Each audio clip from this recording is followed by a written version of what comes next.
यवतमाल के कोलाशहर स्थित न्यू तापड़िया नगर परिसर में तेंदुआ दिखाई देने की चर्चा फैलते ही इलाके में कुछ समय के लिए दहशत का माहौल बन गया।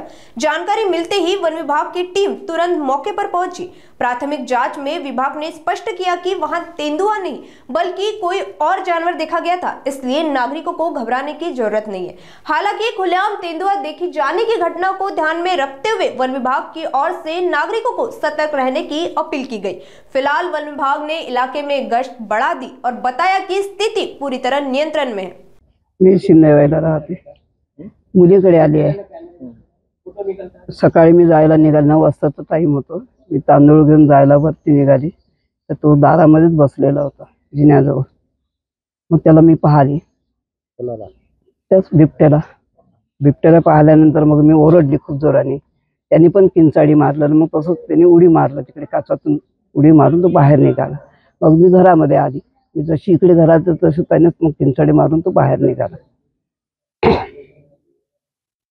किती वाजता निघाला? 9 वाजता, 9 सव्वा 9 झाले। 9:30 हो 9:30 झाले।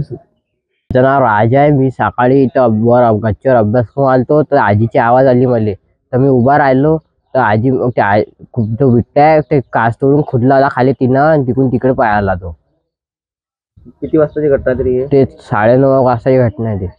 रोजी सकाळी 9 वाजता असिस्टंट कमिशनर महानगरपालिका यांचा एक फोन आला की न्यू तापडिया नगरमध्ये एक बिबट वन्य प्राणी आलेला आहे। त्यांच्या फोनची दखल घेऊन आमचं वन विभागाची रेस्क्यू टीम आणि मी स्वतः या ठिकाणी घटनास्थळी पोहोचलो।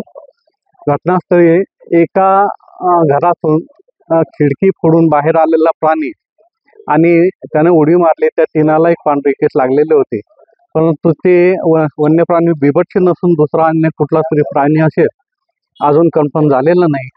तरी या शोध मोहीममध्ये रेस्क्यू टीमचे आमचे बाळ काळणे मानस वन्यजीव रक्षक, तसेच देवेंद्र तेलकर, रेस्क्यू टीमचे संगपाल तायडे, यशपाल अलासिंग सागर ही टीम घेऊन आम्ही घटनास्थळाची पाहणी केली, शोध मोहीम घेतली। कुठेही बिबटच्या पाऊल पुन्हा दिसून आल्या नाही किंवा कुठलाही एव्हिडन्स मिळाला नाही।